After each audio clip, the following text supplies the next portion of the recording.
Talvez não vão muito longe, né? Beleza.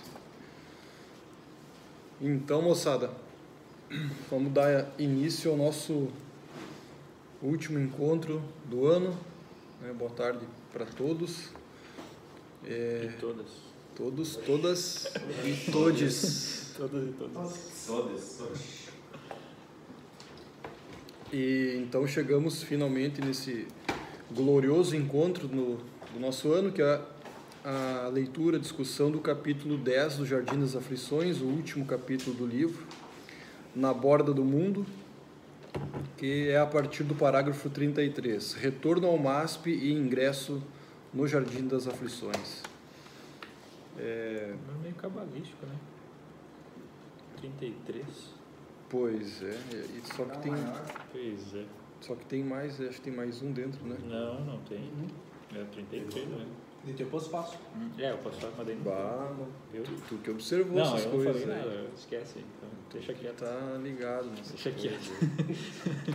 Ninguém percebeu até agora. É verdade. Pois é. Deixa quieto. É a idade de Cristo, né? Também. Deixa quieto.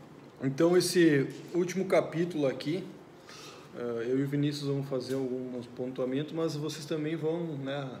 Todo mundo leu, fez o apontamento. Eu acho que é a coroação do estudo do jardim, né?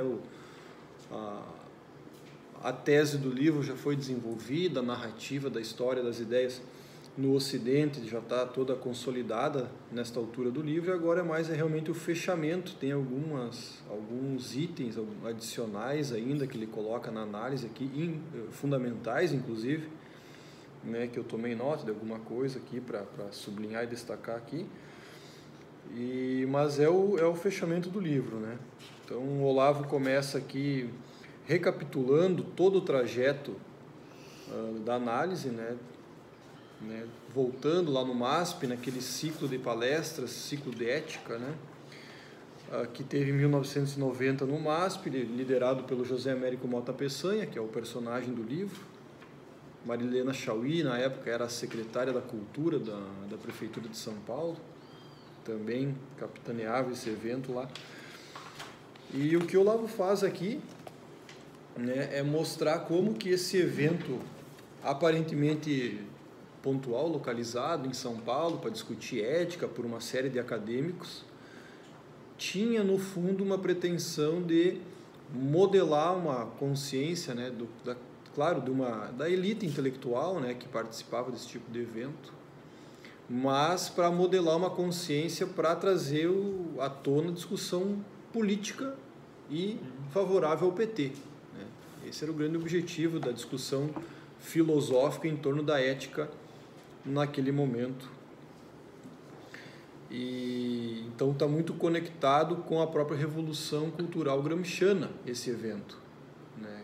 De pautar o debate, dominar as ideias, mesmo que, ou inclusive, né, subvertendo os conceitos, como foi a própria subversão da história, da filosofia, naqueles livros Os Pensadores, que o José Américo Mota Peçanha fez com a Abril Cultural lá, né? O Olavo mostra como ele falseou, ele distorceu a história da filosofia para enfatizar um viés materialista, né? Que a filosofia é pautada por uma visão filosófica materialista e que reduz ou mesmo amputa a esfera transcendente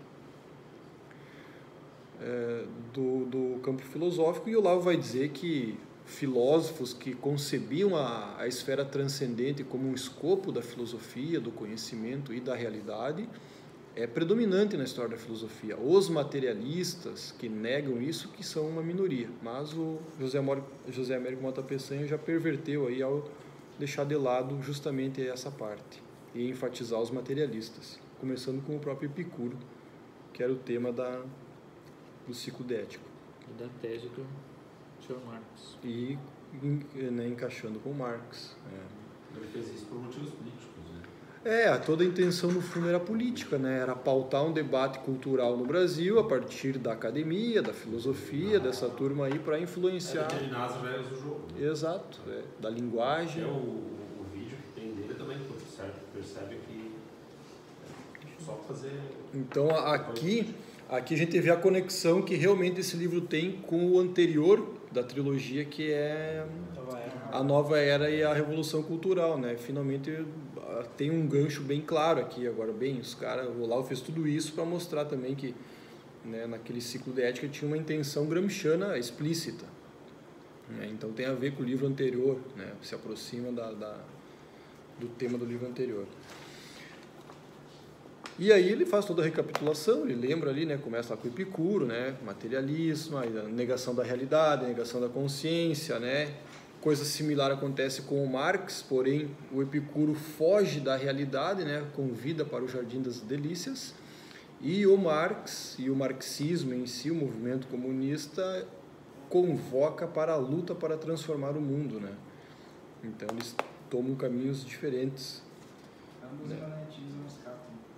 Exato. Ambos imanentizam o escato, no dizer do Wegelin.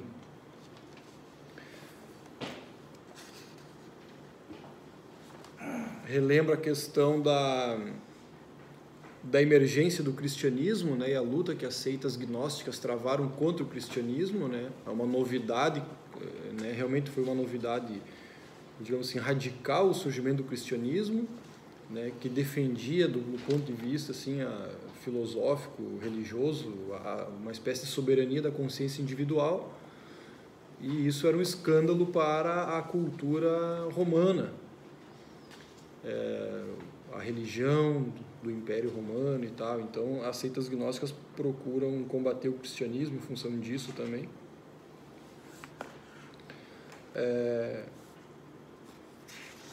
E entra toda a análise do império, então, Carlos Magno, os impérios coloniais que a gente viu, né, a emergência das religiões nacionais, que também são um ponto fundamental da narrativa, da história, bem como a relação e o conflito entre poder temporal e autoridade espiritual, que permeia a história do Ocidente, né, não só, mas também a história do Ocidente.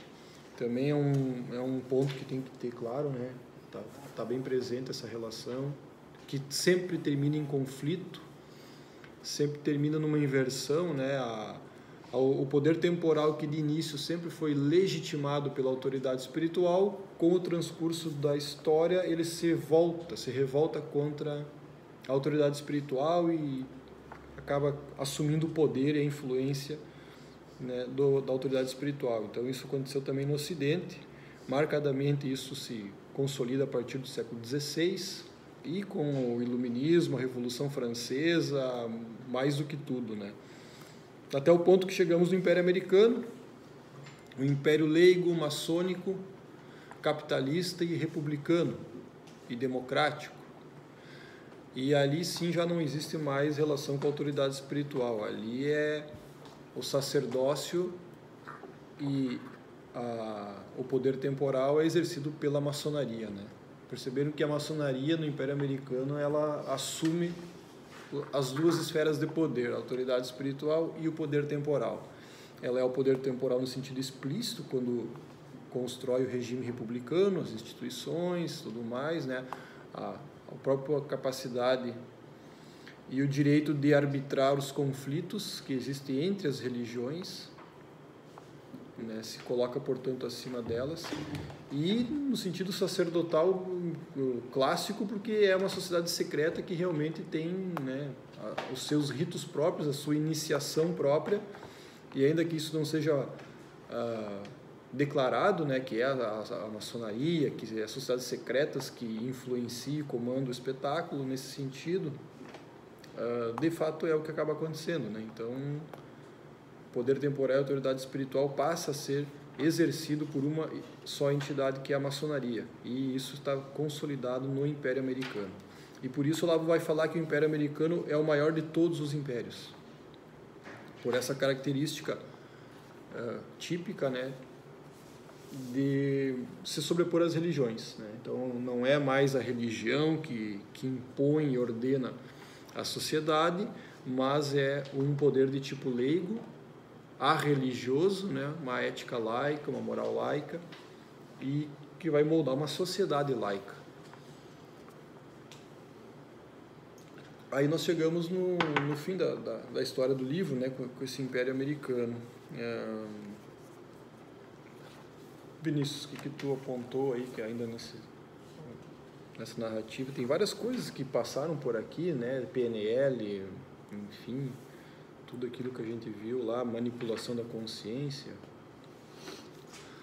Essa questão do império é o que hoje a gente tem falado de globalismo, né, cara? O conceito de império do Olavo é o que a gente fala hoje em globalismo. Aí tem uma parte que ele fala da questão de que, em partes, essa ideia do império ela não foi tão ruim assim, né? Ela é o modo civilizacional da Europa, né? Exato. Consequências disso. Exatamente. Tem uma parte, vou ver se eu acho aqui, que ele tinha falado.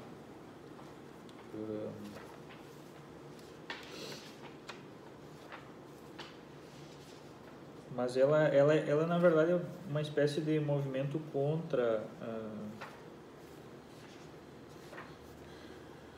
seria a própria ideia do movimento conservador, né? Antes de tu falar isso, de tu chegar lá, Pode. eu queria ainda sublinhar algumas características da tese do livro, que é importante aqui ainda nesse início de conversa.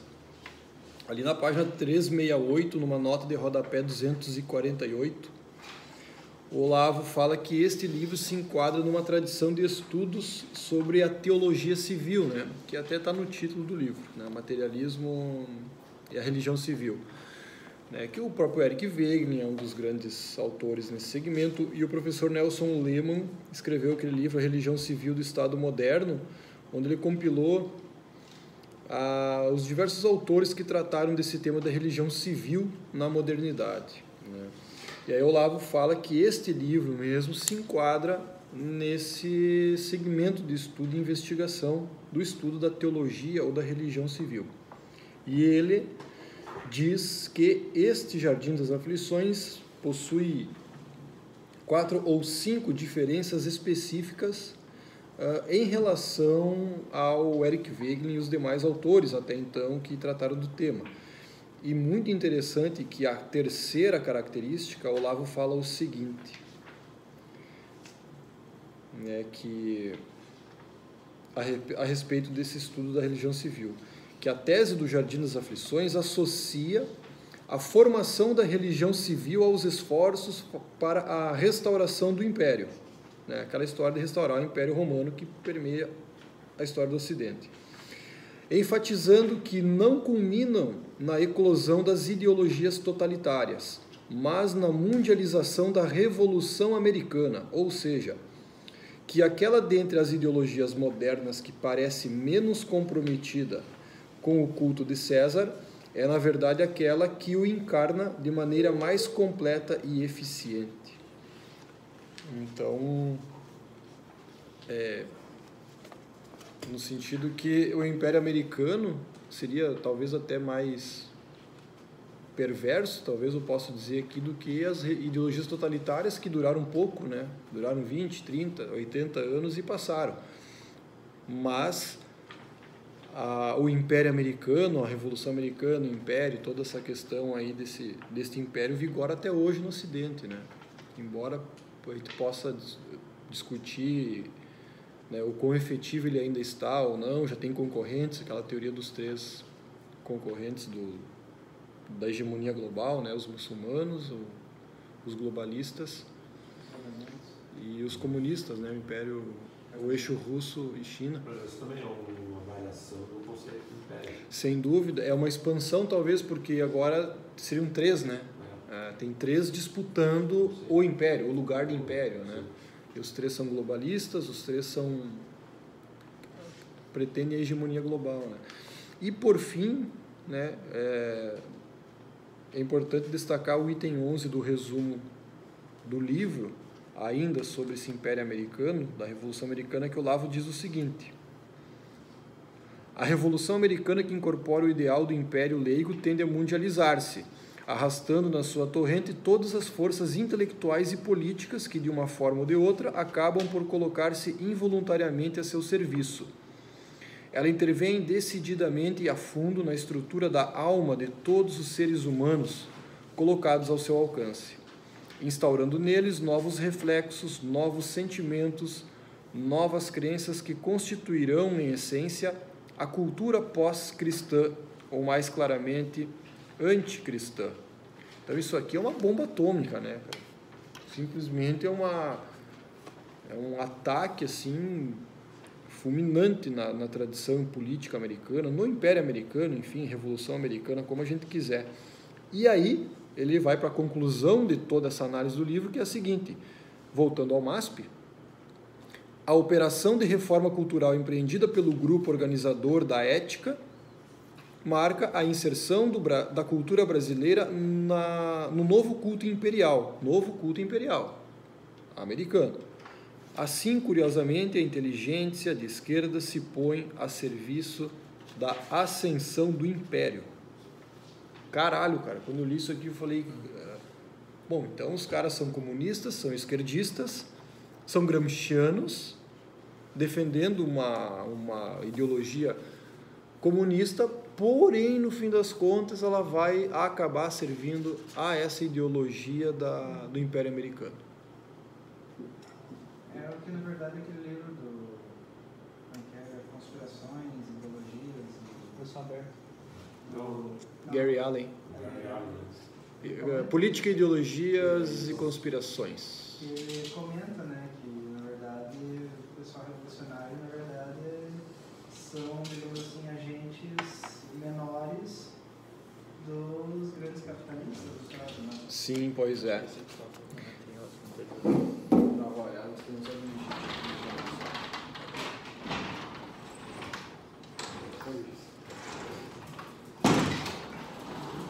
Cara, bem lembrado. Porque essa é também uma visão contundente, né? Que todo o movimento comunista, no fim das contas, é marionete dos metacapitalistas, né? Porque foram eles que fizeram todo o financiamento da Revolução Russa e entre outras revoluções que aconteceram no século XX e tudo a serviço, na verdade, de interesses, seja, sei lá, os caras querem dar empréstimo lá e ter uma fonte garantida de ganhar dinheiro eternamente ali, ou outras mais... até as forças naturais, né? Também garantia. Ou mais, digamos assim, de nível metafísico de política mesmo. E interessante que a própria militância ativista comunista é tudo marionete deles, né? Aquela questão de poder, como é que ele cita poder de cima e baixo, pressão em cima e embaixo, né? Da Morse. Ele usa, acho que é pressão de cima e de baixo, é a expressão que ele usa, né? O capitalista em cima e a militância comunista embaixo lá para... Nos anos 70, porque foi escrito naquela época, né? Então tinha ali os Panteras Negras, os hippies, os feministas... Maio de 68 ali... Maio de 68, enfim, toda a galera começando por baixo e por cima. Não, é interessante. O Olavo tratou desse livro nos artigos dele de 2006 ou 2007, logo quando ele chegou nos Estados Unidos lá, que ele começou a estudar mais a fundo e ter contato com essa literatura. E ele escreveu um artigo que ele subscreve ou relata a tese do Gary Allen, né? Mas depois, como ele estava escrevendo muito sobre esses temas aí, depois ele voltou atrás e atenuou, vamos assim, a ênfase de interpretar segundo Gary Allen. Mas enfim, é uma coisa... Tu vai resumir, tu vai colocar, na verdade, essas forças anticristãs, né? Contra o cristianismo. No final das contas, sim, em última... Mas o próprio Olavo, o único que tem capacidade de entender o comunismo é o próprio cristianismo, né? Então essas forças todas vêm, na verdade, no sentido de acabar com a suposta liberdade individual do ser humano de guiar a sua alma, né? Tirar a liberdade individual, exatamente, a liberdade financeira com os capitalistas e a religiosa com os... E é por isso que o império leigo americano é mais perigoso do que o comunismo, o nazismo e fascismo, porque esse aqui dilui os valores. Que as pessoas não veem. Esse aqui realmente dilui os valores da cristandade. E a longo prazo pode ser que esvazie. Sim. Já isso já aconteceu. Sim, mas esvaziar, beleza. Eu ainda tenho algum resquício. Sim, uns países mais, outros menos, enfim, pega a França, por exemplo, lá parece que já não... pouco se tem. Mas acho que pelo menos o interior, assim, que é mais católico, acho que ali já tem uma certa diferença. Mas a Paris é uma cidade cosmopolita. Todas as grandes metrópoles já foram pro saco nesse sentido, né? Agora o interior é onde ainda pode ter No Brasil também não é diferente. a aproximação com a tradição e tal. Na verdade, a tradição com a aproximação com a realidade mesmo, né? Alguma coisa... Sim. Mas ele, no final ainda ele fala, né, que tem esses ali, digamos, do governo, né, tentando implantar o anticristianismo e tal, mas a população ainda, tipo, o próprio Estados Unidos, né, tipo, Deus se tornou um império porque a população tinha essa questão dos princípios e valores e tal, que... Esse é um ponto interessante também. Acho que mais bem no final. E o Olavo, no capítulo 10, ele fala isso. Apesar de todo esse império maçônico leigo americano, existe um povo cristão e que guarda os valores da cristandade, que é uma espécie de contraponto ou contrapeso à ordem, à superestrutura, digamos assim, política do país, né, cara? Maçônica, laica, etc. Anticristã, né? O Olavo diz anticristã, não só laica, ela chega a ser anticristã na percepção do Olavo. E então é interessante isso também, porque ele no pós-fácil vai tratar mais, vai enfatizar mais mas no capítulo 10 já tem isso. Ele falou ali, né? Tem um povo americano, mais interiorano, enfim, mas que é cristão e etc e tal. E eu acho que também aqui é interessante que, para finalizar essa parte da conclusão mais final da coisa, essa turma marxista lá do Mota Peçanha, do Ciclo de Ética, estavam a serviço do Império Americano, cara. Isso aí eu achei assim, sem saber. Porrada. Essa é a grande tese do livro. Sem saber, bem lembrado, porque depois ele pergunta, mas eles fazem isso de caso pensado ou porque são idiotas? Porque são idiotas mesmo, eles não têm noção. Só que essa é a grande conclusão do livro, né, cara? Os comunistas aqui do Brasil, ok, estão falando em comunismo, marxismo, gramscismo, querem revolução socialista, ok, até podem implantar, durar um tempo. Mas estão a serviço, no fim das contas, da super ideologia americana, laica, maçônica do Império moderno. Mas essa seria do Império Americano, digamos, seria lá dos metacapitalistas, lá dos globalistas americanos, não do povão lá. Não, exato, porque o povão não está nem aí para isso. O povo cristão, vamos chamar o conservador cristão americano, não tem ambição imperial. Sim. Ele quer cuidar da propriedade, da família, do país dele e foda-se o mundo. Esse é o cristão conservador americano, que não é o neocon. O neocon tem essa ambição. O neocon é o Império Americano. Eles representam o Império Americano, os neocons. Porque É o discurso do George Agora, é diferente dos cristãos conservadores, que esses aí não têm essa ambição imperialista, globalista. Mas aquele judeu que fala de dinheiro agora? Aquele judeu americano que fala de Ben dinheiro. Shapiro. O Shapiro. Isso também é um legítimo. Neocon? Sim. O George Bush pai Ele é em judeu, 91 falando na nova ordem mundial. Antes de começar a Mas o Reagan seria o quê? o Reagan é a expressão do povo conservador. Eu sei. Então é interessante, né, cara, toda essa volta, né, para chegar à conclusão que não vai ter vez para o socialismo. Quem vai se sobrepor, no fim das contas, é o Império Americano. Tá, e o Bolsonaro representa quem, vai? Não, é interessante que mas a questão antes dessa, o Trump. O Trump. Né, o Trump é interessante porque aparentemente Ele é um metacapitalista, se tu vai analisar as tempos a biografia dele Ele era um cara da elite, ficou mais milionário ainda, teve toda a influência possível de George Soros, Bill Clinton, etc. Mas o Trump parece representar na esfera política, por mais que ele seja um bilionário, etc., que também não seria problema, mas ele parece representar os anseios desse povo conservador cristão americano. Se elegeu por isso. Né? Tanto é que lá naquele discurso que ele deu na Polônia, acho que foi junho do ano passado, 2017, ele fala isso. Os Estados Unidos não tem que estar se metendo no mundo, querendo expandir, falando na linguagem do Olavo, expandir o império e tal, né? Ele fala contra isso, e aí vem aquele discurso a favor do país, o patriotismo e tal, esses valores de nação e de pátria, que não são valores do império, né? Então o Trump aparentemente ou nitidamente representa mais isso aí mesmo, está mais alinhado com o povo conservador cristão americano do que com o império. Se ele acredita nisso ou não é outra dúvida, né? Bom, aí é outra coisa. Mas E outra coisa, o Trump daqui 2, 3 anos não está mais aí, pode voltar o Bush neto, e aí o fenômeno Trump já era, foi aquela suspirada que O que tudo vai crer é que é suspirado antes de morrer. A demografia dos Estados Unidos já mudou radicalmente. A Califórnia mesmo, os nativos já são minoria. Pois é. E aí, o problema... Daí entra a questão do que o Lau falava, das pessoas confundir o acessório do essencial. Quando tu fala em imigração ilegal, não é que você conta as pessoas trocar de país ou de atender os outros, né?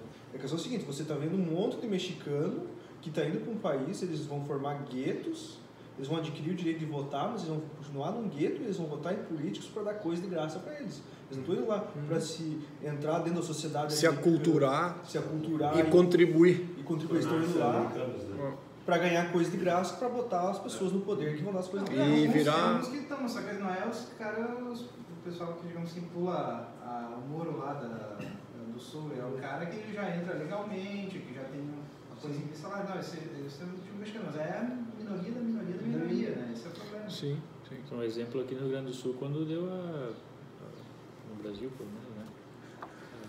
Quando veio o pessoal de fora da Itália, da Alemanha e tudo. Sim. Você veio pra cá pra trabalhar, né? Vocês levantaram essa panambi que foi levantada do nada. Sim. Não tinha nada aqui. Nada aqui.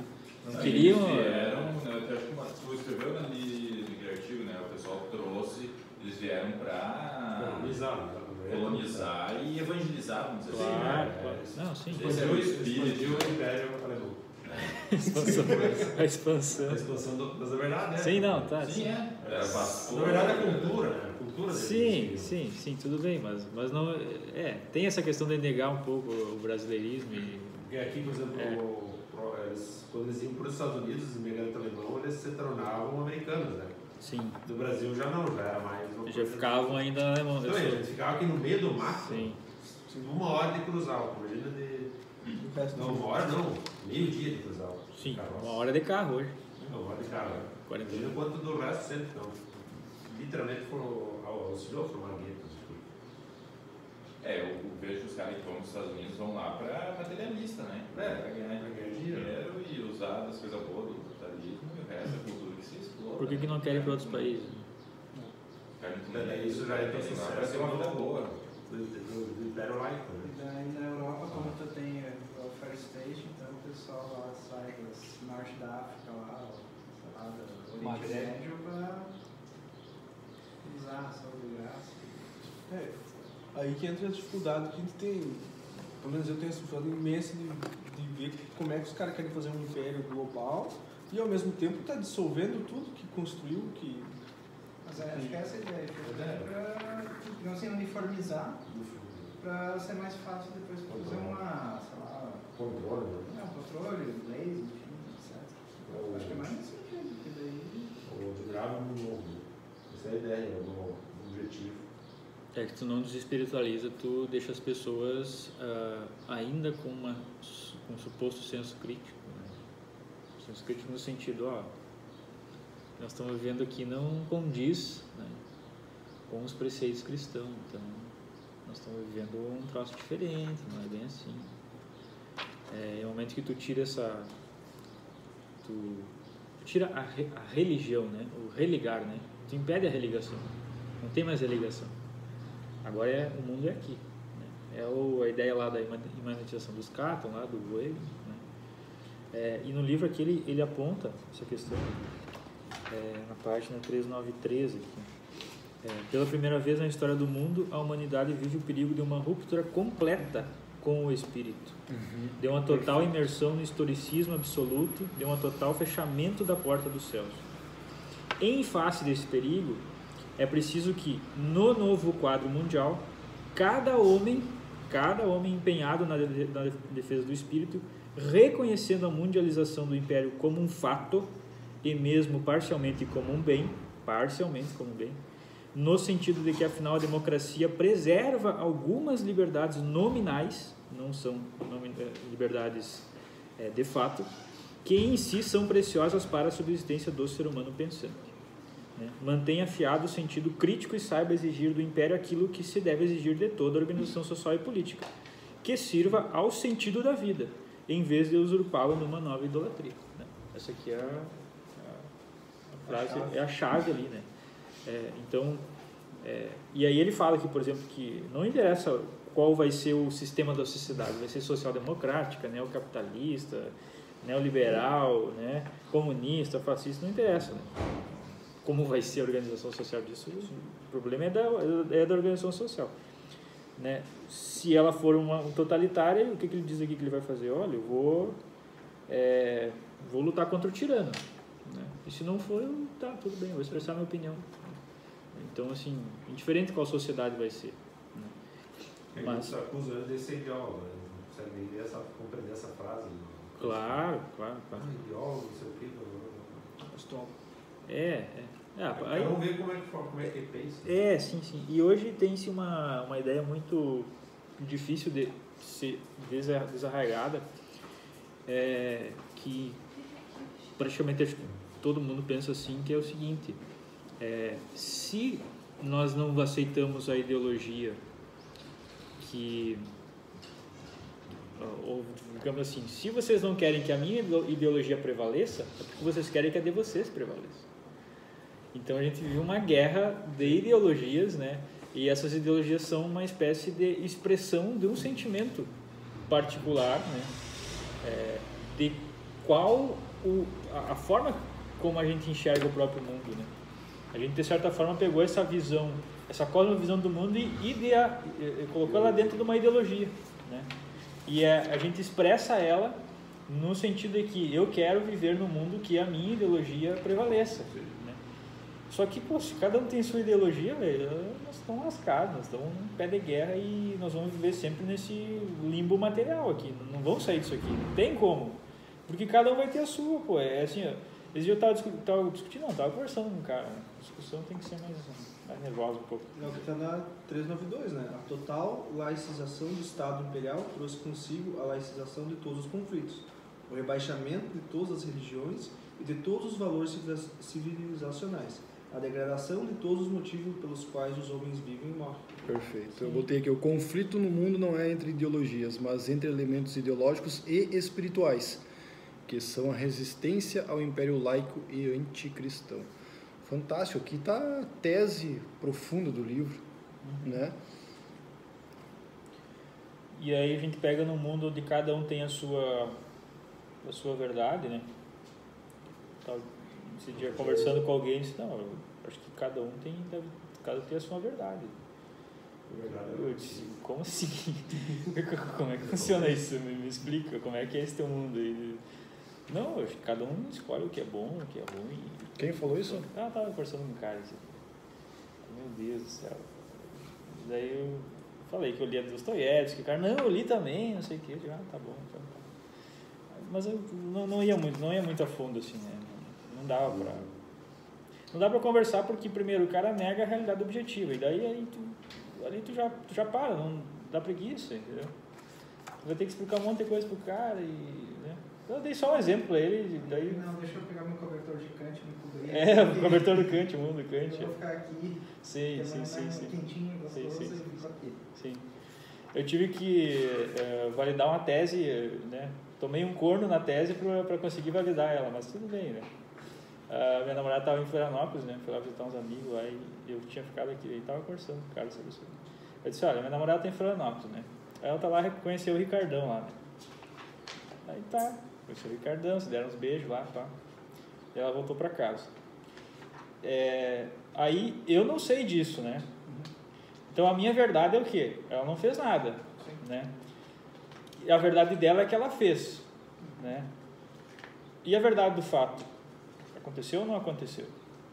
Aí o cara se embananou todo, né? Como assim, verdade do fato? Eu disse, sim, o fato ou aconteceu ou não aconteceu, não existe mais ou menos acontecer. Ou é ou não é, meu filho, não tem meio termo nisso daí.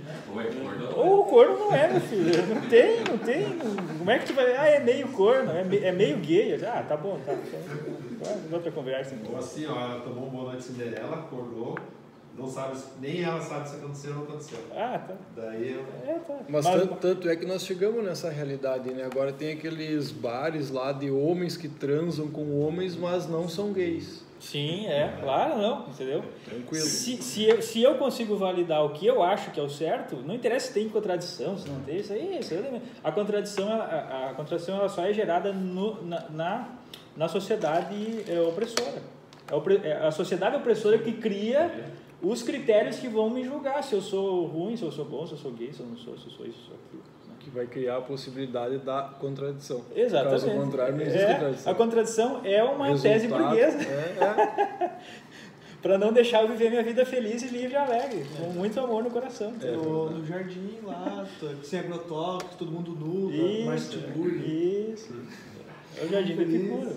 Tu leu essa parte da página 394 ou só 393? Na 393 eu fiquei aqui, né? Aqui na 394 também tem um fechamento aqui que ele diz o seguinte, na mesma linha. O reino do Espírito que pretendo habitar não é deste mundo. E ele é a única coisa necessária, a única que faz com que a vida seja digna de ser vivida. Todo ideal social, econômico, jurídico ou político, por mais estapafúrdio que seja, é digno de ser defendido por quem creia nele, desde que não caia no propter vitam, vivendi, perder e causas, não sei o que ele quis dizer aqui em latim. Nenhum regime, nenhum Estado tem o direito de agir como intérprete soberano da verdade, subjugando as consciências individuais, pois é nestas e não nele, no Estado, que vive e esplende o dom da inteligência.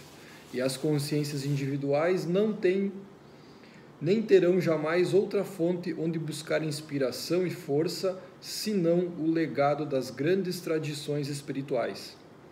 São elas também a fonte onde busca sua legitimação toda ideologia, todo regime político. Elas julgam todas as ideologias e por nenhuma são julgadas. Então aqui também fantástico, né, cara? Vamos dizer, a soberania da tradição espiritual, né? é meio no mundo espiritual que você vai celebrar o mundo material. Como? O objetivo é ser o mundo espiritual que você ganha o mundo material de junto. Pelo menos tu legitima, né? Tu tem o objetivo. Que é a legitimação ideológica, política, jurídica, econômica, ela é isso se torna indiferente. quando julgada de uma visão superior religiosa, né? Tudo isso se torna indiferente para ti. E foi isso que o Robinho falou aquele dia no culto, Exatamente, né? eu fiz me lembrar disso. Seja o Jó. Mire. Sejamos Jó. E o Império Leigo... Claro que tem os caras que usam isso pra Lógico, né? usar como perverte o sentido, distorce. Quando eu digo assim, não é só isso, só... eu fiquei sentindo. É não o dinheiro, tem uma vida tranquila. Não fica se importando tanto com coisas materiais. Sofreu acidente agora, vai recuperar e tudo mais. Né? Conseguiu traduzir, mano? Fica certo, sim. Mas assim, tipo, antes da vida existem as causas anteriores, né? Mais ou menos isso.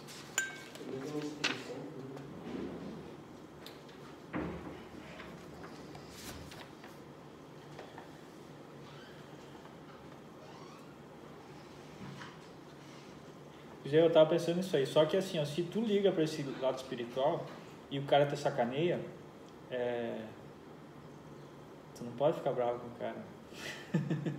Porque ele te sacaneia. Exatamente, tu tem que ter a compaixão, né? Compaixão Só assim, logicamente tu não vai... Pois é, e aí tu vai dizer que o cara tá errado, essa questão, né? Não, o cara tá errado porque justamente ele tá contra as regras. Mas os 10 mandamentos. Exatamente, mas é essa a questão. A pessoa que estabelece a vida dela baseada nesses 10 mandamentos, né, ou nos mandamentos divinos, enfim, como ela está nessa outra esfera, ela não pode querer que o colega do lado siga as mesmas. Senão tu vai... Como uma imposição. Exatamente. Exatamente. A imposição externa não conversa com ninguém. Exatamente. Então, assim, tu pode conversar, né? Não, então vamos estabelecer os princípios da nossa civilização. Quais são os princípios? Pode fazer uma conversa assim, mas não no sentido de impor, né? Dizer, não, eu acredito nos 10 mandamentos, então a nossa relação vai ter que ser baseada nisso. Tu até pode fazer isso, né? Até pode. As religiosas, tipo dos jesuítas, que pegaram em armas para defender o cristianado, também, claro. Exato. Isso é um conflito meio... Não, é difícil. É longo. É mais Deus ali. Nossa. Discute muito e não chega. Não chega. Eu sei que aqui no fim o arrebatador não tem problema. Morreu. Deixa. Isso aqui Eu tenho que arrumar isso aí. O que é uma defesa assim das tradições religiosas, né? Como o grande modelador e julgador da realidade política, econômica, jurídica, ela tem que ser o espelho de uma tradição metafísica superior, né? Não só o cristianismo, ele fala do judaísmo. Não, é por isso que ele fala das grandes tradições religiosas, né? Vale para o islamismo, para o judaísmo. Porque o Guénon cita no Cristianismo. Sim, aqui tem uma pegada muito parecida com o Guénon, aqui, um diagnóstico, uma percepção da coisa, muito parecida, na mesma linha. Lembra muito. Por isso que ele cita, por exemplo, que para fundamental para a tradição ocidental, que ele chama, não separa, sei lá, meses, não, tudo como assim no Ocidente é a Igreja Católica. Ele diz que a própria reforma, depois foi feita todas as outras seitas protestantes, calvinistas, enfim, que não, assim, como não tem um background histórico, não tem, assim... Continuidade? Uma tradição, enfim, que ele cita, né? Então, O Guénon fala isso no A Crise do Mundo Moderno? Fala. Acho que fala. Ele considera que a tradição ocidental que existe ainda é da Idade Média, né? Ele diz que ali não é tão perfeita quanto a hinduísta, né? Que para ele é superior, ou mesmo a islâmica, em termos de contato com a metafísica, que é o que importa para ele também no fim das contas. Mas ele identifica que é na Idade Média ali que houve que existe uma tradição no mundo ocidental e tal, 1200, 1300 no máximo. A história começou a desandar quando a burguesia começou a ter contato com os reis, assim, para, enfim, um ajudar o outro ali, por questão de interesses de cada lado ali, que começou a desandar o Ocidente. Não foi a reforma... Foi um pouco depois, então. Foi antes. Foi em 1300 e fumacinha, se não me engano, na França até. Porque, bom, em questão de castas, ele está falando ali dos Kshatriya e a econômica, que eu não lembro como é que é o nome da... Brahmanes. Brahmane é os sacerdotes. Uma coisa assim. O Olavo fala que também na época do Felipe o Belo, o Papa se colocou contra, porque o Papa da época já antevia alguma coisa que ia sair de errado. Acho que foi o Felipe Belo.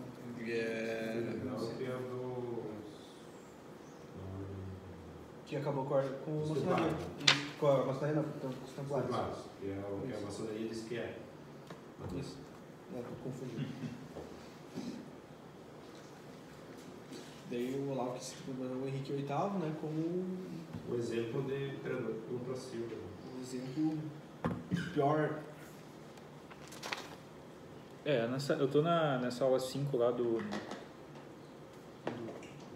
método filosófico lá, e o Olavo tá falando desse negócio aí do materialismo aí do Guénon. E ele fala que, teoricamente, o Guénon nega o aspecto material e vive numa espécie de mundo espiritual, né? Eu vivo aqui no mundo espiritual e a partir dele eu vou julgar todos vocês aí debaixo. E não interessa quem esteja na minha frente, eu vou fazer igual bola de boliche, vou fazer strike. Aí o Olavo começou a colocar umas perguntas, né? E ele chegou na pergunta que, para o Guénon validar toda a tese dele, a parte principal ali era que ele negava o historicismo, negava a questão histórica. Só que o Olavo foi fazendo pergunta, e chegou assim, tá, mas como é que tu sabe que a tarica que vocês estão, ela tem uma validade universal, ela é realmente a tarica, o cara tem que ser iniciado naquelas que são, tem o selo, o selo ISO 2001, né? Como é que tu sabe que essa daí é a verdadeira ou não é? Eu disse, não, eu sei por causa da árvore genealógica histórica da tarica. Eu disse, pô, mas aí tu aceitou o historicismo, pô, tu entrou em contradição. Ele chega nessa questão. Ali é furado todo o negócio. Ali é, Onde é que ele fala isso? na aula 5 do Introdução ao Método Filosófico. Ele fala que também tem um livro do Guénon, eu acho que é Oriente e Ocidente, que o Guénon usa o método historicista. Só que eu li Oriente e Ocidente, não lembro em que sentido que o Guénon usa o método historicista. Não sei, aí fica mais claro, usa a árvore genealógica para, óbvio. Não, aí já era. É porque o aspecto espiritual ele tende a negar o materialismo. Tu nega o materialismo, tu nega o historicismo. Né? Estão juntos, eles são irmãos, né? Siameses, ele praticamente. Então ele vai usando essas perguntinhas para chegar na... Cara, o Olavo, tu oferece umas análises muito boas, cara, do Guénon, da tradição, né? Porque o Olavo é atacado de ser perennialista, guénoniano, caralho, 4. Só que ele oferece críticas ao Guénon, ao perennialismo em geral, que maçonaria também, faz bastante. A maçonaria, acusa ele de ser maçom e tudo. Também, é de tudo, judeu, sionista, caralho, 4. Mas eu acho que as análises dele do Guénon e do perennialismo são muito boas, cara. Porque a gente não vê as pessoas aderindo a isso, pelo contrário, né, cara? A partir do Olavo, né? Por influência do Olavo. Então... Mas que tem treta aí nesses estudos meio que ficam criticando, tem, de monte. E o Olavo chamou o FHC de direitista, né, cara? A força da direita, o nome da direita que inviabilizou a esquerda no Brasil foi o Fernando Henrique Cardoso, cara. 8 anos o plano do PC de assumir o poder. Isso sim, mas mais, né, ele usa as palavras. A direita chegou ao poder. Mas será que ele sabia? O homem da direita. Ou ele estava tentando, para a plateia na época, dizer alguma coisa isso para a plateia? Cara, eu não sei o que levou o Olavo, porque assim, o Olavo escreveu... o Olavo recebeu do Fórum de São Paulo em 2000. Eu não tinha essa noção do... 2002, que ele veio Não, o Fórum de São Paulo não tinha mesmo. Mas só que assim, a nova era Revolução Cultural, o Olavo já falou de toda a estratégia gramsciana para o Brasil aplicada e consolidada. Então eu não sei como que logo em seguida ele passa a ver que o FHC era um cara de direita. Cara, o meu primeiro ou segundo e-mail que eu troquei com o Olavo, eu pedi para ele, isso foi em 2000. Falei, Olavo, como é que é essa história de que ele mesmo estava dizendo, ou eu pedi para ele assim, do FHC, governo neoliberal, de direita, não sei o quê. Aí ele me respondeu, como que o FHC é neoliberal de direita? Uma coisa assim, um liberal de direita? Como que vai ser neoliberal um governo que financia o MST? Como que vai ser liberal ou neoliberal um governo que inundou as escolas de doutrinação marxista? Como que vai ser neoliberal um governo que duplicou a carga tributária do país? Que ali era 95, né? Então, 5 anos depois... Mas é que daí o FHC não tinha subido ainda, não tinha feito o plano do... Isso. Tinha... Depois caiu a ficha dele de que o cara... Mas também apoiavam o PSDB. Aqui entra a questão da técnica fria. O FHC estava lá combatendo a inflação, tomando a economia, indo contra o PT, era contra o Plano Real. Que era o que aparecia. Tinha esse contexto, é verdade. Talvez então, ele fala aqui que o Collor era a técnica fria contra a ética do PT. Que era mais moral, discurso moral. Ele te respondeu, daí tu que falou isso pra Ele me respondeu nessas palavras. Tinha e-mail de qual empresa? Do bom ele tinha? Ele tinha e-mail de quem? Não, na época o e-mail que eu mandava para ele ele tinha um e-mail, cara, não sei se era Gmail na época, mas ele tinha um e-mail muito louco, assim, cara, álcool, OW, não sei o que, umas coisas muito loucas, assim, e-mail dele. E acho que ele tem ainda esse e-mail. Aí tinha do próprio do seminário, do @Olavo de Carvalho também, mas eu tinha um do, acho que era do Gmail esse, acho que já tinha Gmail em 2000, né? Não, Gmail é 2005. Não. Deve ser o Yahoo. Yahoo. Eu não lembro, cara. Eu tinha impresso até os primeiros e-mails que eu troquei com ele, eu tinha impresso e sumiu, Vai cara. ver que era do provedor de internet lá da. Porque era Naquela época era tipo, era teu sobrenome, arroba, Ele provedor de internet, internet. Não, mas eu lembro que ele já tinha o @Olavo também, né? Aquele do site dele mesmo, já tinha.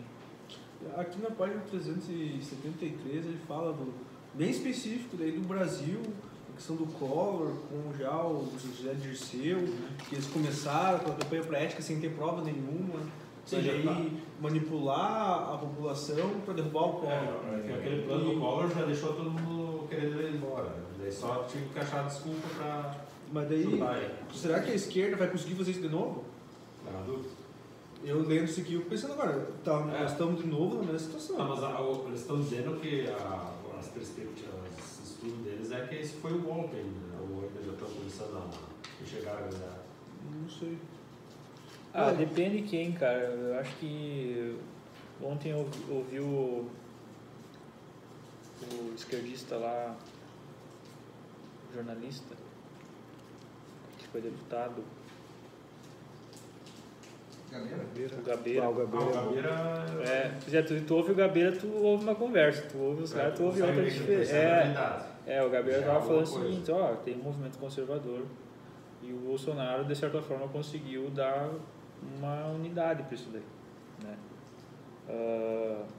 Porque o Gabeira percebe que no interior, né, as pessoas são conservadoras no Brasil. Onde é que tu viu isso? Ele tem o programa dele também, que ele viaja sempre os do Brasil, isso. então ele conversa com essa gente mais simples, então ele tem uma visão Ele do que sabe, é o Brasil. Cara, Ele sabe. e onde é que tu viu isso? É um programinha YouTube, dele. Não, eu vi no YouTube, mas é um programinha eu vi isso aí. Era ele, a Mara Luchetti Isso, e uma mulher e um cara. E o cara cara também falou bem. Tu viu o cara mandou. Isso. Aquela Mara Luchetti, que é uma autora de livro de finanças, inclusive o primeiro livro de finanças pessoal escolhi é dela. Me ajudou muito na minha vida aquele livro. Aí quando eu vejo aquela mulher falando aquilo, mas aquela lá é a típica jornalistinha de esquerda da mídia, né? Da bolha, ultra bolha ela vive, bolha dentro da bolha aquela mulher vive. E aí o Gabeira, primeiro foi o cara que disse, olha, não é... o que ele falou mesmo, alguma coisa, o Olavo... O tema era o Olavo, né? Também. Estava falando sobre o Olavo, aquele carinha de óculos. O magrinho ali, ele mandou bem aquele cara ali no comentáriozinho dele. Ele deu E aí o Gabeira... Que ele tem uma obra. Falou que tem o senhor lá tem uma obra, assim, que o pessoal não conhece. Só essas partezinhas da internet. Ele ponderou isso assim, não sei o quê. ele falou bem. O cara da TV Brasil falou a mesma coisa que ele lá. Ele tem uma obra escrita, tem uma filosofia dele por trás, né? E o Vamos com Gabeira... calma, que não é tão fácil. Não é bem assim. Eu acho que ele pegou uns 3, 4 vídeos de Trollspeak lá e falando palavrão. A jornalista da Veja lá, não, eu peguei umas passagens suas no YouTube, não sei o quê, para fazer uma entrevista. Eu digo, tá bom então. Minha filha, primeira coisa, qual livro meu você deu? Essa pergunta. Cara, essa pergunta tem que moldurar num quadro, né? Porque ficou clássica, né? Primeira coisa. Recife, a mesma coisa, né? Ela tinha lido, acho que o nome era. Não lembro. Uma outra... Valeu, que era do Jornal do Comércio do Recife. Que ele publicou agora? Ele publicou hoje. Ontem, hoje. 15 minutos. Mas no final o até foi bem, eu acho, a entrevista. O Olavo elogiou essa entrevista, né? Ele disse, saiu uma entrevista... A matéria não sei o que ele elogiou, ele disse, saiu uma entrevista aí com essa tá boa. Essa aí, a guria fez um bom trabalho e tal, ele falou. Daí, falando de novo, que o Zé Dirceu deu uma entrevista enquanto o Gabeira que o Bolsonaro os conservadores chegaram para ficar, eles não vão ir embora tão fácil assim. Mas se eles conseguirem fazer de novo essa mesma tática que eles fizeram com o Collor, eles podem conturbar o país de novo. Eles estão tentando com aquela coisa, Uma coisa a gente pode ter certeza, inertes eles não vão ficar. E eles vão vir com tudo. E tal, certamente já estão articulando e pensando para, sei lá, ano que vem começar, fim do ano que vem, vai vir. Eu acho que vai vir uma campanha forte, não sei o que vai ser ano que vem. O PSL, quando juntou a galera para lançar para candidato, foi um balaio de gato de gente. E aí desse balaio de gato foi filtrada uma galera que passou uma pequena parte desse balaio de gato. E desse balaio de gato não sabe muito bem o que pode sair de uma Joyce Raça, como está acontecendo, né? Olha, eu não tenho muita confiança nesses caras científicos. Marcelo Blum, aqui, pegar o exemplo do Marcelo Marcelo Blum vai entrar como suplente também do Nixon. Marcelo Blum. Ah, tá. Ele vai entrar como suplente, ele ficou primeiro suplente. Vai descer do Marcelo Blum, o Xande Frota, Medos Milico, O Major. o Major Então, Olímpio. eu não sei o que pode sair dali. A gente tem que torcer que realmente o grande problema passe a ser a esquerda e não de nós mesmos. Porque se nós mesmos lá, a turma que está lá, aliados, começarem a fazer merda, aí nem precisa de esquerda. Essa é uma possibilidade. E tem o nosso vice é maçom. O Mourão é maçom total, né? Não, mas o Bolsonaro se candidatou com apoio pleno da maçonaria. Total. A maçonaria, ele foi iniciado em Juiz. Agora o Jader. Mas, O Jader que falou, né? Antes, pelo menos na pré-campanha, mas o candidato dos maçons não era o Álvaro Dias? Até pode, mas qual força maçônica? De repente ele, na hora ele talvez tenha dado uma diminuída assim, eles não são Até pode, mas é claro, a maçonaria abraçou Bolsonaro e está com ele. Até a hora que for útil, né? Amanhã já pode ajudar. Por exemplo, ele fala ali, né, que tipo, naquela época não tinha ninguém, nenhum jornalista, nenhum intelectual, digamos assim, mais conservador. Hoje a gente tem alguma coisa, pelo menos tem aí. Da mídia e tal. Eu já vi o filho de Mora Brasil tá no Ronifon.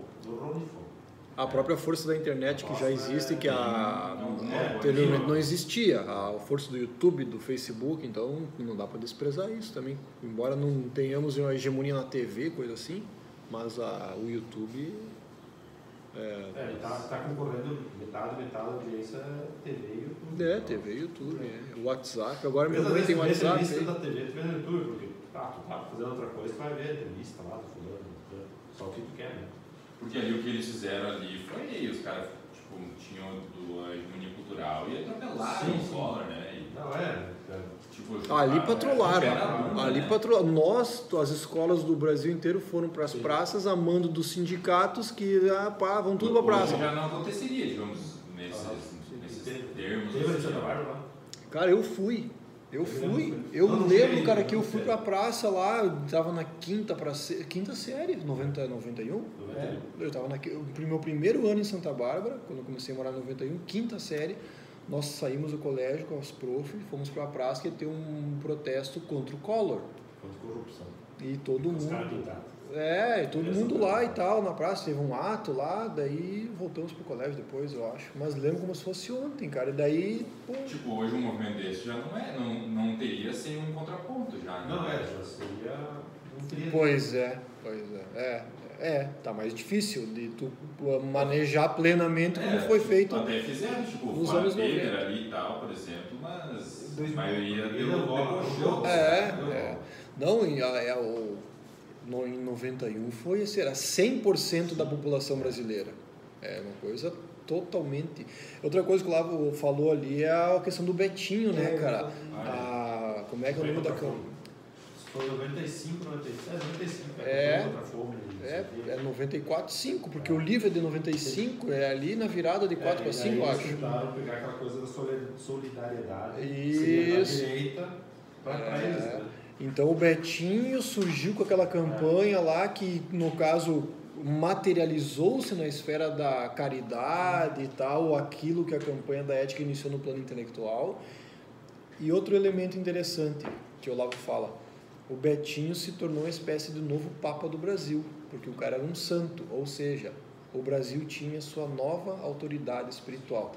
Na esfera ainda dos conceitos de... Ele era da área católica que era mais voltada para o socialismo, mas sem ser a teologia de libertação, era mais abertamente sim. Não sabia disso. Depois ele foi incorporado. Mas ele era da ala católica do quê? Não, digamos assim, ele era um Progressista. Se ele chegou a ser Adepto da teologia de libertação, no caso? Não, digamos assim, sei lá, padre. Ordenado. Ordenado, mas ele era da área católica que, digamos, abraçava abertamente o socialismo. Não é que nem a teologia de libertação, que é o que eu trouxe mais, assim, mais disfarçado, né? Mas ali era abertamente a favor do socialismo, isso no tempo do regime militar. Ele era mais radical que os teologias de libertação, tu quer dizer? Sim. Isso no regime militar. Daí depois aí teve a redemocratização e tal, não sei o quê. E aí acho que, não sei se ele se filiou, tentando ser uma simpatia com o PT, e daí ele foi um dos símbolos, digamos assim, do PT para Da justiça, da solidariedade. Ah, tá, aproximação religiosa, no Também. caso.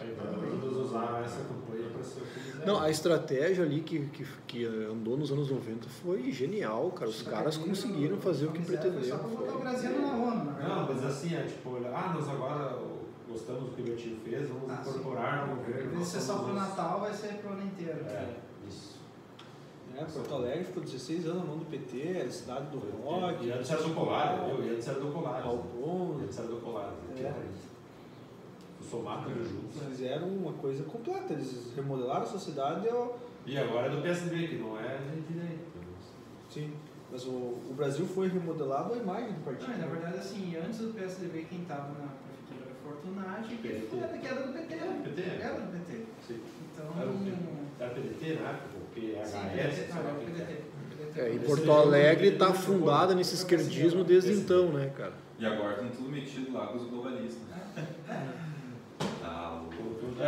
Os caras foram os vereadores, prefeitos, tudo foram, né? Até o Vambert, cara, aquele Vambert, cara. Tudo, Gomes, o Prefeito, o presidente da Câmara, o Naugenstein, o Walter. Não, Walter.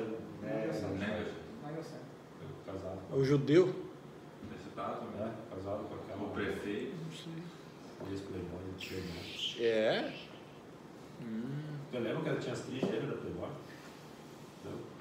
Não, assim, não lia. Ele era casado com aquelas trigêmeas da Playboy que usaram no.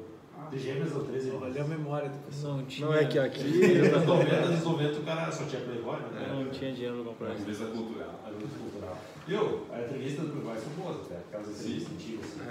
Eu vi Lula falando de. Eu lembro que a minha professora de sociologia no primeiro semestre da faculdade comentou isso, né? Pessoal, melhor. Isso em 99, né? Então nem internet tinha. Melhor entrevistas que existem no Brasil em revistas é na Playboy. Nossa, entrevista da Playboy. O cara que lê entrevista da Playboy é o cabeção, tá? Um cara inteligente, culto. Que não olha só as fotos. Lá. Não é. Não. E daí também na época eles tinham uns perfil de político, daí era perfil do José Dirceu, José Genuíno, aí vai. Só a esquerdade. Só a esquerda. Maconha, Playboy. Não, a maconha era viu? Playboy, a maconha era trip, né? Ah, revista trip. Tu pega uma DST só do branco. Cara, é aquele site que tu às vezes manda lá, uma vez tu mandou no grupo lá e tu falou, esse site aqui é punk, é em inglês o site. Que só tem. Não, é em português. O Vice? Isso, Vice. Esse aí é. Pois é, que doido aquele site lá, né, cara? Olha só como é interessante. O Andrew Breitbart fundou o Huffington Post, que é o câncer da esquerda americana. E o cara que fundou o Proud Boys, que seria o grupo... Tá, mas o Breitbart, o cara, como é que é do Breitbart? Só pra fazer uma comparação, né? Mas tu falou que o cara do HuffPost é Breitbart, como é que é? O Andrew Breitbart fundou o Huffington Post, com o objetivo de juntar toda a esquerda num lugar só para ele saber tudo que a esquerda pensava. Pra ele saber? Você queria reunir todos... E o Breitbart do É do mesmo cara, ele era de direita. Ele fundou o maior site de esquerda e depois ele fundou de direita, Estados Unidos. Daí ele morreu. Tem essa história. E deu o cara que... Tá, mas por que ele fez isso? Por interesse nas ideias ou alguma coisa... Eu não entendi. Isso ficou uma lacuna que eu não consegui compreender ainda. Nem ele entendeu. O Andrew Breitbart ajudou a fundar o Huffington Post. E depois ele fundou o Breitbart, que é o site da nova direita americana. E o Bannon é só um co-sócio. cara que assumiu. O Bannon assumiu depois que o Bray Wyatt morreu. O Huffington Post era da mulher dele junto, né? Cara, o Bannon, esse cara é uma figura muito interessante, tem que acompanhar esse cara aí, meu. Eu acho que esse cara aí é um dos grandes gurus do mundo aí hoje. Sim. O Bannon tem que acompanhar esse cara, meu. Ele fundou o The Movement, né? Ele falou a expressão que é criar um movimento de direita operária, vamos dizer assim. Ele chama, inclusive, um conceito que ele usa, que é um conceito pejorativo para nós, que não é popular, como é que é? Populista. Regimes populistas, o populismo e tal, ele usa esse conceito aí. Mas tem... Tradicionalmente é da esquerda, mais ou menos esse cara é interessante. É um cara que tem leitura acho que em Guénon também. Ele tem leitura em Guénon, Évola, ele tem E aí o Vice foi fundado por um cara que saiu do Vice e fundou o Proud Boys, que seria a versão dos grupos antifascistas da direita americana. O Vice começou com um cara que era legal, que é esse nome dele lá, que ele era direito hoje também. O Vice se espalhou pro mundo inteiro com aquela chorume ridículo deles. Uma época era legal, eles foram caçar lobo em Chernobyl, como viajar de graça nos Estados Unidos, tinha umas coisas assim. E daí depois foi chegando nesse ponto aí de degeneração total. né, cara? Aí toda a mídia mainstream é um lixo, e a mídia alternativa também. Né? Em questão do comportamento para jovem, né? Que se a proposta dele é para super jovem. Troço. Mas eu acho que eles vão fazer uma análise da onde quais foram os pontos que eles erraram e eles vão ou voltar no tempo ou alterar a estratégia, né? Uma coisa que eu estou vendo aqui, eu vi esses dias, que eu não tinha visto mais, é assim, ó, falando em sociologia ali, tem um acadêmico de sociologia da Universidade Federal Fronteira Sul, UFFS, sociologia. O cara tá fazendo meio tipo missões, aquelas missões da esquerda no regime militar ali, não é alfabetização, mas é Conscientização? Sobre? Eles vão para a cidade, montam um grupo de estudo e começam a Doutrinar. jogar Marx e sabe. Como é que é? Sim. É uma espécie de... Eles querem fazer um PPL. Uma espécie de humanitas do mal. Não, Humanitas do mal.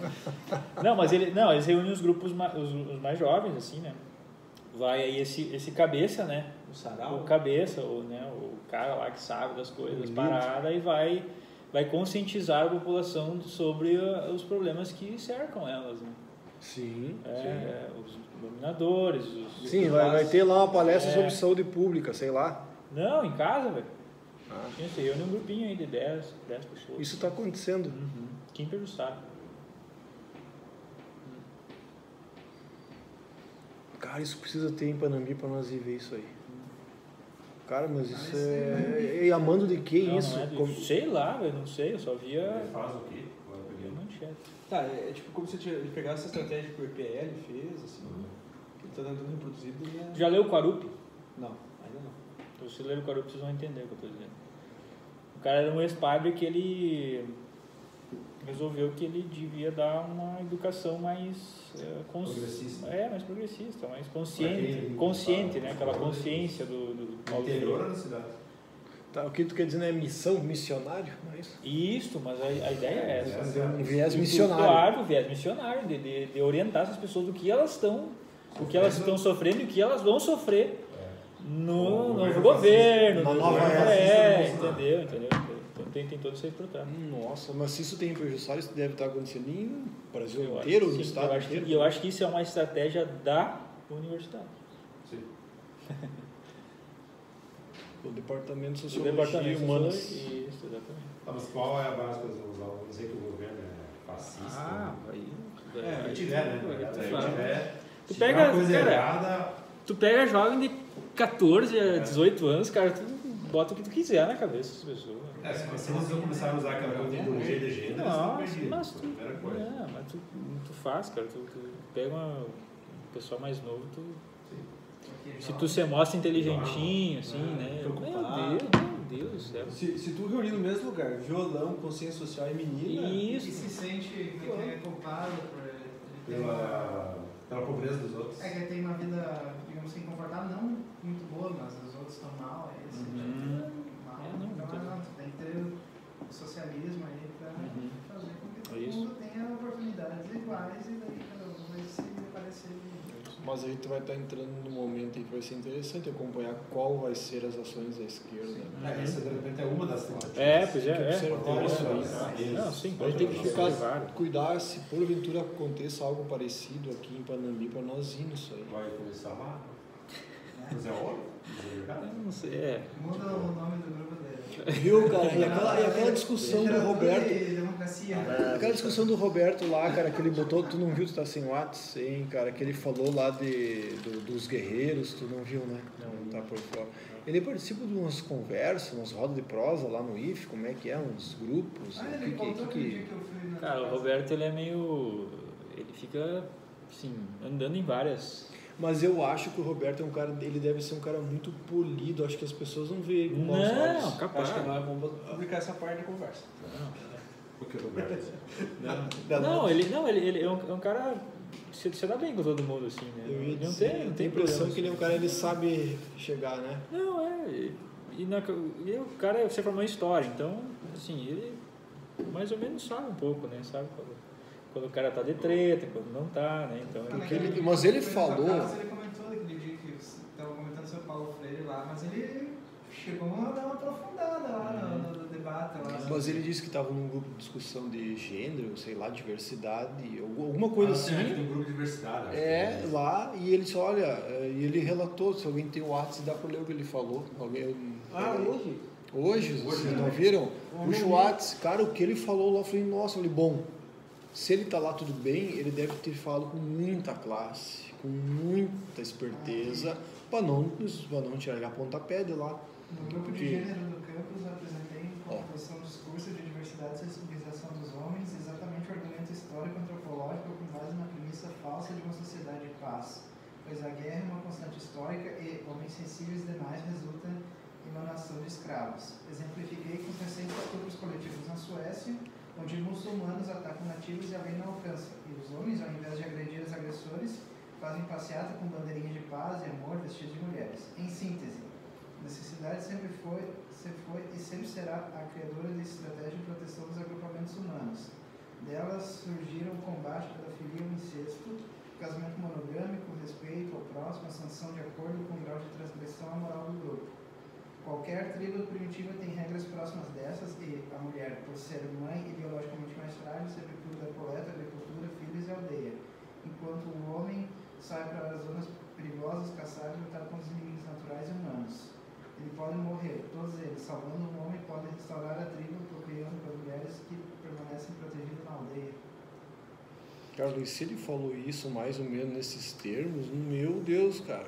Não, o Roberto, ele dá uma patrolada, às vezes, uns 2 ou 3 que aparecem na frente dele lá, vem falar abobrinha, ele dá no meio. Não, ele não nega que ele tem um pensamento mais conservador e coisa assim. Não, ele não nega isso no debate, né? Mas o pessoal não sabe o que é isso. Esse é o detalhe. Quando tu abre uma conversa dessa, a professora de sociologia não sabe o que é isso, entendeu? Aí ela fica apavorada por ouvir um monte de coisa que ele fala e pois não tem que falar. Eu acho que eles não teriam Ela tem que ficar, ela tem que ficar quieta, entendeu? Ela tem que ficar quieta. Então, é uma cambada de isentão, assim, que fica ali, pois é, não sei o que. Tá, meu filho, então vai, assim, ó, não leem um livro, sabe? Querem falar sobre coisas que não sabem. Daí, pô, os alunos, claro, os alunos vão aceitar tudo que o professor diz, né? O cara tem que passar. Ele botou aqui, ó, daí Mas- o Giovanni perguntou como foi a reação dele. Ele botou, a professora que coordena ficou sem argumentos, obviamente. Já de biologia apresentou alguns contra-argumentos e eu, sinceramente, assumi que não há problemas em dividir tarefas, sendo que ambos trabalham fora e eu mesmo sempre ajudei na cozinha, limpeza, cuidados dos filhos, etc. Esse compartilhamento de tarefas, sim, necessário, porém, ressaltei, não se chama sensibilidade, mas bom senso, coerência e respeito. Perfeito, mas óbvio, né, cara? Cara, é tão... Ele patrão. E eu acho que ele não leu ainda a Camille Paglia. Da hora que ele lê, daí sim, ele vai. Qual que é o livro dela? A Personas Sexual. E a Camille Paglia é a feminista que não é a Judith Butler, né? Ela veio diferente. Ela vê a diferença do homem e da mulher E ela não nega isso. Só. Existe uma diferença da natureza do homem e da mulher. Eu, quando estava vindo ela deu uma entrevista para... Na cultura, ela fez Não, o Roda Viva. É o Roda Viva que ela fez. Ela disse assim, ó, eu estava vindo para cá, eu passei por um lugar ali, um esgoto ali, só tinha homem trabalhando no esgoto. Os caras mexendo no esgoto, fazendo um trabalho monstruoso lá. Eu disse, ó, eu acho que a mulher não é para fazer aquilo ali. A mulher não tem jeito para aquilo ali. Não é uma questão assim, de tu olhar e ver, isso aqui não é serviço para mulher, pô. Não é isso. E daí ela vem falando assim, ó, que a sociedade, o Ocidente pelo menos, ele vem se feminilizando, mas ela diz que isso é um processo, são ciclos, né? Acontece a feminização, tem uma invasão, precisa os homens se tornarem agora mais machos. Daí aquele vum de heróis, né? Sim. Aquela masculinização exacerbada ao extremo, né? Porque precisa defender a própria, precisa defender as pessoas que estão ali. E as pessoas que são mais frágeis, elas não vão fazer isso. Elas não vão lá levar tiro. Elas não vão botar uma armadura e sair com coisa, pô. Os homens que botam hashtag ele não vai, entendeu? Esse daí não vai. Os caras... Em resumo, é isso que ela diz. Não conte com os homens do hashtag ele não. Esses caras não vão. vão. A hashtag guerra não. Entendeu? Eles vão fumar maconha e ficar calminho. Os caras são contra a guerra, tudo bem, né? São contra a guerra, mas assim, ó, o inimigo tá batendo, meu filho, não é questão de debate ideológico até contra ou não, meu filho.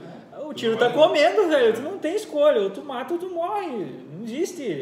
Mas é meio Tem a batalha de Horta lá, agora é mesmo. os 10 mil russos cercaram os 100 e poucos colonos lá. Cara, tinha padre lá que jogou assim, eles não pegaram na carabina, mas só que assim, eles tinham que ir lá ajudar, pegar a munição, levar para os caras, porque senão iam morrer. Já era. Não adianta. O filme Zulu, né? O Michael Caine, é bem bom. Assisti isso. Tem aquele filme do Busca Sabaton, fala sobre isso do filme.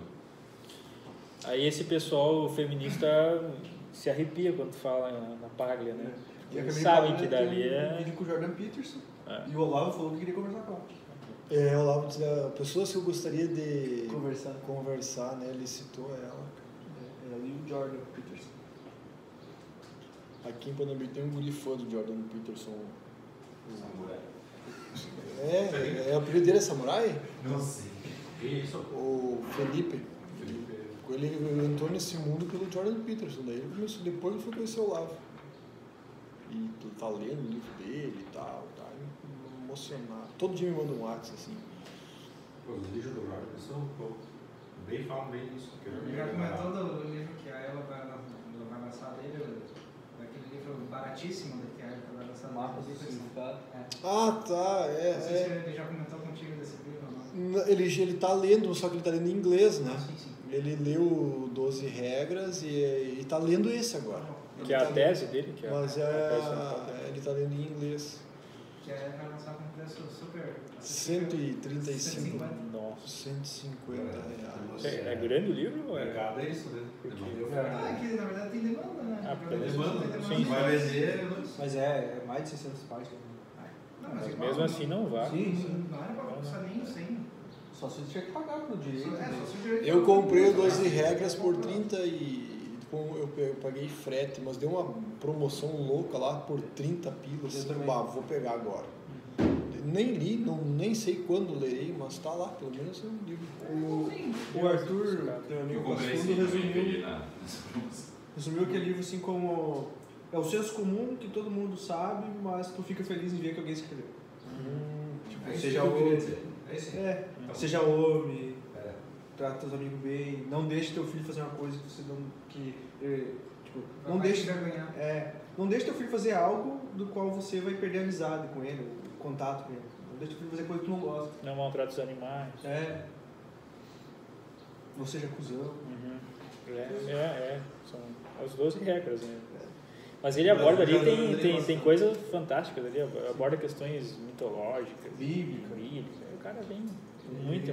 Reabilita a Bíblia como um baú de sabedoria assim, para essas gerações mais novas. Ele é do Canadá, né? Uma seara de estudo que eu gostaria de fazer sobre de ordem militar, assim, porque o que eu percebi vendo o Ricardo Costa no seminário Guerra Psicológica, bom, estamos em guerra psicológica, etc, né? não é uma guerra ideológica, até o Olavo fala isso aqui, né? A guerra é de ordem espiritual até aqui, mas a questão da guerra, né, cara, a figura do guerreiro, que o Bolsonaro representa o guerreiro, que o Mourão representa, simboliza o guerreiro sábio, o Bolsonaro o guerreiro jovem, que vai para mata e coisa, e o Olavo representa o sábio. Então, essas figuras, né, cara, antropológicas, no caso. E aí ele começa a falar, né, cara, de guerra. E, por exemplo, ouvindo isso, eu me dei conta de uma coisa, né, cara. Ele falando em guerra, em estratégia, que a gente tem que se dar conta disso, né. Pensar a realidade nessas categorias. Aí eu pensei assim, cara, a própria Revolução Gramsciana, né, de infiltração, domínio, sutil, de modo que as ideias socialistas passem a circular na sociedade como um senso comum, sem que ninguém perceba. O que é isso, senão o conceito de camuflagem, que tem a ver com a questão militar, a questão de guerra, né? Então, quer dizer, vamos dizer, a base oculta por trás do gramscismo, blá, blá, blá, blá, blá, blá, chama-se camuflagem, que é um conceito militar. Então, uma arte militar, enfim, né, uma técnica, uma arte. E eu estava pensando, pô, cara, seria interessante fazer um estudo nesse segmento. Eu não sei nem como é que se existe essa disciplina, guerra militar, sei lá, estratégia de guerra, não sei como é que é esse, eu não conheço. Não. Estudar assuntos militares, guerra, estratégia, esse mundo aí que eu nem sei nem como falar, nem sei como é que é isso aí. Dentro da academia deve ter. Na academia tem. Academia militar. Imagino que sim. Quando o Vinícius falou que eles tiveram aula sobre Gramsci no exército, né? Já em. Não sei quando você viu. Foi 2009. Serviu em 71. Ele entrou junto com o Mourão. Mourão é cadete. Tem fotos. Tem fotos. Não, mas tem essa palestra de 2009, mas é que o exército ele sabe que existe isso aí, né? Então tá por trás. Mas onde eles estudam mais essa questão, o acadêmico da SpaceX, né?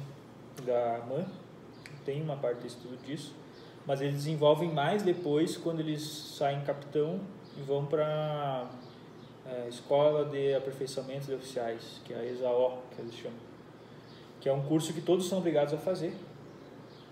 E lá eles têm mais a parte estratégica, daí de movimento de tropa, onde eu vou colocar, Essa é a formação. O próprio Sun Tzu. Isso, a arte da guerra. Isso aí, para eles de matar Clausewitz, que faz a guerra, tem a memória deles sobre a guerra napoleônica. Isso aí é café com leite. E depois eles têm os estudos mais avançados daí, que são para quando tu já virou coronel, tu vai estudar para ser um comandante militar daí, né? Que aí quem vai dar os cursos é onde o Olavo dava curso lá no Escola Superior de Guerra. Que o ministro da Educação também. Isso, na Escola Superior de Guerra que eles têm lá. Daí sim, lá é estratégias mais avançadas, né? Estratégias intercontinentais. Cara, nós tínhamos que pegar assim, o que é a bibliografia clássica dessa turma, pelo menos a clássica, assim. Da ESAO você consegue, eu tenho uns amigos aí que eu consigo bem fácil. Eu tenho um livro lá em casa que eu roubei da biblioteca, que é Lindelhart, o outro lado da colina, que é depoimento dos generais alemães sobre estratégia de guerra da Segunda Guerra Mundial, do porquê que eles perderam a guerra. Ele tem mapa, movimentação das tropas, como é que eles queriam fazer a campanha de invasão da União Soviética, daí eles queriam fazer em 4 anos para invadir a União Soviética. E o Hitler queria só de uma vez. Daí que deu errado. Ele tem um capítulo lá que eles contam como é que eles podiam ter tomado Stalingrado sem grandes problemas. Seria estratégia, mesmo de campo, assim. Sim. Que esses generais os alemães estão presos em Nuremberg e eles dão depoimentos para esse entrevistador. Porque o cara pode voltar lá atrás e começar esse estudo pela figura do guerreiro, por exemplo, lá atrás. Como o guerreiro Histórico, tu quer dizer assim? entender um pouco, né? Histórica da arte, da guerra, vamos dizer. Uma coisa nesse sentido também. Tem que ter um pouco de uma percepção histórica também, mas como um elemento de um estudo mais abrangente, né? A nível poético, tu pode começar isso com o próprio Homero, né? Exato. E depois o Odisseu. Isso. Interessante. Eu tinha um capitão lá que uma vez me perguntou, isso foi em 2010, tava passando umas pendengas lá com o comandante lá. Porra, Braga, eu tô no inferno, velho. Tu já leu Dante, cara? Eu digo, não, capitão. Então tu não sabe o que eu tô passando, cara. Que massa, cara. Eu, boca aberta, né? Eu digo, e Dante, que é essa merda aí? Dante se ia matar? É. Hoje agora Eu tô com uma dor de Dante aqui. O que esse Dante tem? Vai essas coisas e vai fazer outra coisa. Aí, os caras veem isso aí. Na mão, os caras estão estudando tudo que é coisa, né? Imagina 4 anos tu lá encerrado dentro da academia militar. Você formou? Academia militar. É a faculdade militar. Academia militar das agulhas negras. Tem a escola que forma sargentos, que são os praças, né? Que é sargento, que é tipo o ensino médio. Essa daí é forma oficiais, que é o ensino superior, Johnson. A de sargentos forma peão ali, né? O cara mais técnico. E a ESAO forma a parte, o teorético e o prático, né? Aquela divisão do teórico e prático ali. Mas o cara, para ir para isso aí, tu já tem que ser militar, né? Não pode um sujeito de fora aí. Não, tu faz o curso, a prova da... É a prova da SpaceX que eles chamam. Se eu quiser fazer, eu posso fazer isso? Não, só 24 anos. Até os 21. 21? Não é 24? Não, então 24 era... 24 é a de sargentos. O 26, acho que é de sargentos. A da SpaceX é 21. Tá, o cara vai seguir carreira militar, né? Sim, é assim, ó, pega o sargento é tipo um nível ensino médio, nível técnico. E oficial é ensino superior. Tá, mas só para eu entender, quando eles abrem o curso, tu faz o curso, mas termina o curso, tu não tá empregado, né? Tu volta... Tu é oficial de carreira, tu faz o vestibular, entra, faz 4 anos de AMAN, tu sai... Tu já é de carreira. Empregado? Sim, já é de carreira. Então, na verdade, o curso é um concurso. Se tu passar para fazer, tu vai estudar para seguir a carreira. Já tá, entendi. Tá certo. É academia. Tu entrou para a burocracia do Estado. É isso. Isso. Passar para a escola já garantiu a profissão. Garantiu a aposentadoria. E no nível médio também, daí só tu só chega num nível de sargento aqui, oficial é para cima. Tem que fazer a prova de novo. Só que para fazer a SpaceX tem que ter o médio completo e a dos sargentos tem que ter o fundamental completo. Não dá muita diferença. Eu acho que o cara deve conhecer uns psicopatas nesse mundo aí, né, cara? Assim, os psicopatas mesmo são dos cursos, assim, cursos de comandos, forças especiais. Nossa, isso aí quando eu servi aqui, o comandante tinha forças especiais, guerra na selva, tudo, o cara era... Isso é louco. Você pega o cara, larga de avião no meio da Argentina ali, manda o cara voltar a pé pra fazer reconhecimento. É sério. Não tô brincando, cara. É sério. Viu? Esse nosso comandante vai ser detectado, não, se detectado, tá fudido. Tu tem que vir escondido ainda. Não, tá reprovado no curso, né? Não, esses cursos são alucinados. São poucos. Não, tipo, esse nosso comandante tinha uns 50 anos, eu acho, ele morava com a mãe dele, lá numa casa militar.